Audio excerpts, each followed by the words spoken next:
Hello, happy Mother's Day. I'm back in Portslade Cemetery because today the Woodvale volunteer group have a Mother's Day event with a twist, which is going to include singers and a tour of the cemetery and some of the people in it. So let's go have a look.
So let's take a little walk on the Portslade Cemetery walking tour printed here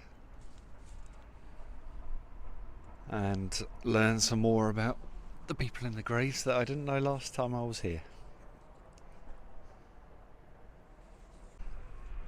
First grave is that of the Howell family. Fanny died in 1865 at the age of 33.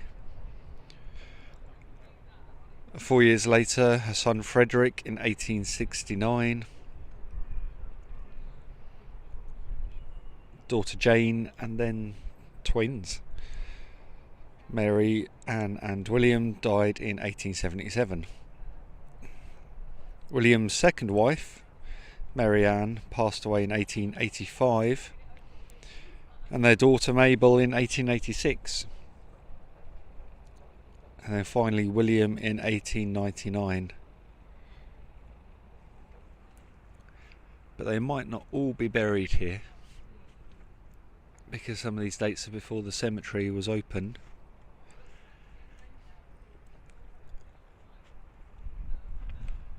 And at the bottom it says, "We all do fade as a leaf." Then we move on to the Dudney family. They moved to Portslade from Henfield.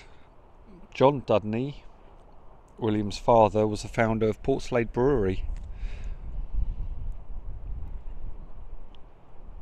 William married Fanny Hudson, had a total of 7 children, 6 of which were born in Portslade.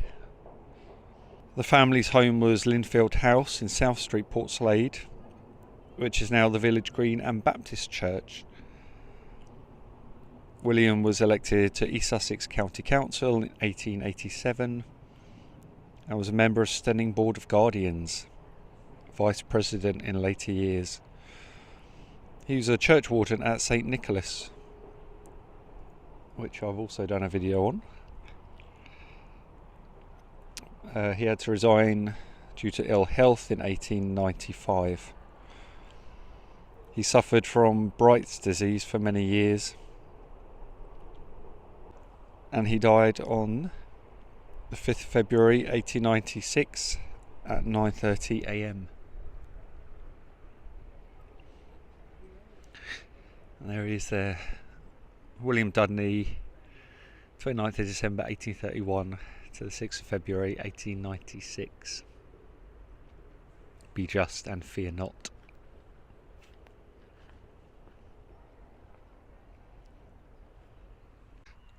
The next grave is of Gabriel McConaughey. Arrived in Portslade in 1863 to become the headmaster of St Nicholas School. He was an organist and choir master at St Nicholas Church for 30 years. He was keen on cricket and was known in the Portslade Cricket Club as Mac. He served as captain and secretary for 21 years, and here he's buried with his wife Caroline Louise. So he died August 31st, 1898, aged 63. Next grave on the tour is that of Henry Hudson, the bailiff of Hugh Fuller of Portslade, owner of Cowhays Farm. Apparently when Fuller drew up his will, he was very generous to Henry Hudson. He received the land of Cowhays Farm, one of Fuller's horses, saddle and harness, and an open carriage. Also £500 in cash. This is the first burial in the consecrated ground of Portslade. And it says, in loving memory of my grandfather Henry Hudson, eldest son of James and Elizabeth Hudson of Bramber, born September 1797, died December 1879 possibly.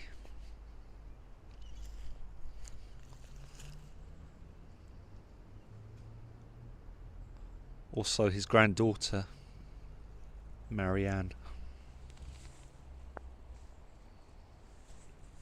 Next we have the grave of Leslie John Method, died 1901. And it's on the tour because this was restored by the Woodvale group. It was sunk into the ground when they got here, so they dug it up, obviously cleaned up all the stonework and then reset it. It's not bad for 125 years old. The next two are right next to each other. There's this very nice one. So Walter Hillman and Emma, his wife.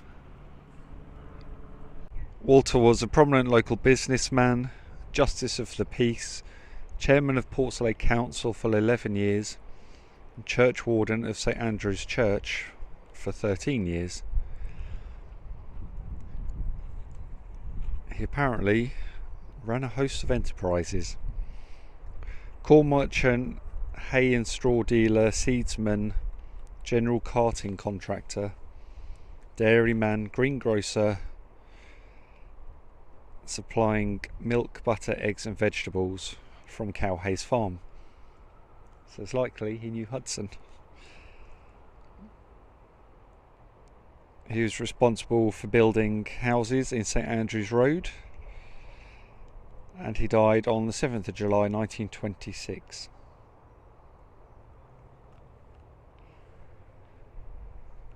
Next to him you got Lieutenant Edward John French,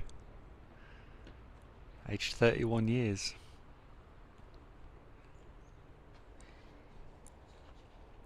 Says he was born at 64 North Street, Portslade, November 1883. Moved to 67 Station Road, Portslade in 1905. When he was 24, he was initiated into Duke of Richmond Lodge.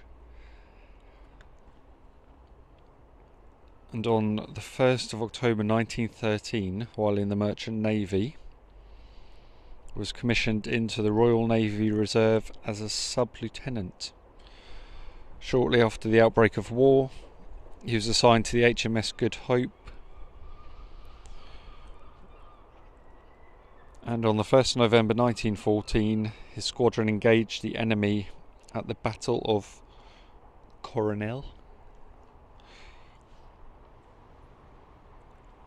where the ship's forward section exploded and then it broke apart and sank, with a total of 919 men on it. This was Britain's first naval defeat since 1812.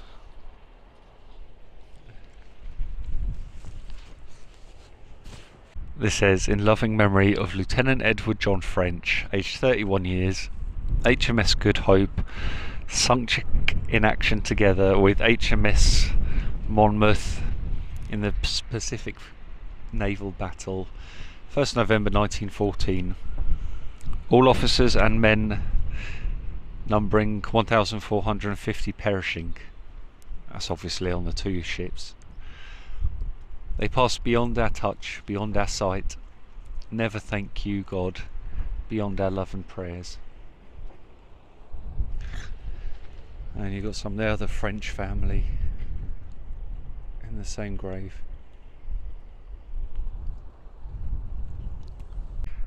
This simple cross here marks the first burial in unconsecrated ground. George Virgo, and he was buried March 1873.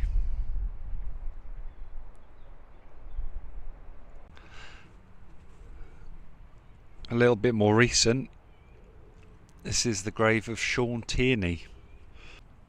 He was 24 years old when he was captain of the fishing boat New Haven Warrior that capsized in a storm in 1994. Here's a very sad one. The children of Cliff Huggett and his partner Bonnie.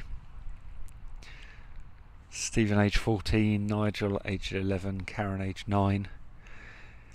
September 1972, died in a house fire.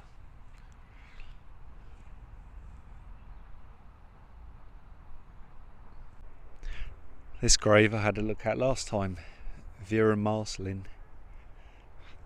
but I didn't know last time that the rest of her family's just opposite. Brother Patrick died 16. Her dad Harry died 1975, and Mum Hilda died 1992.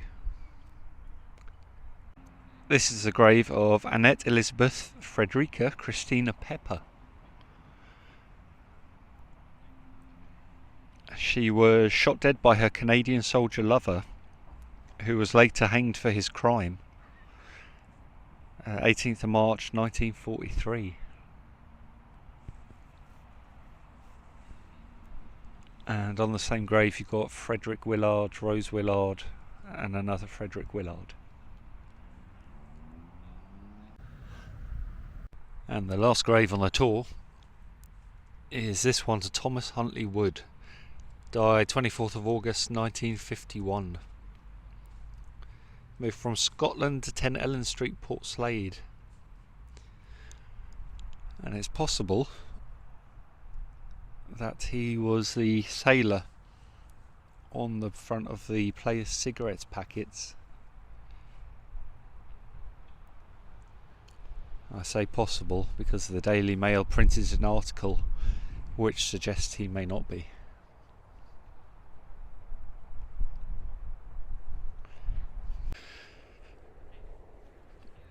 that's it then from Portslade Cemetery,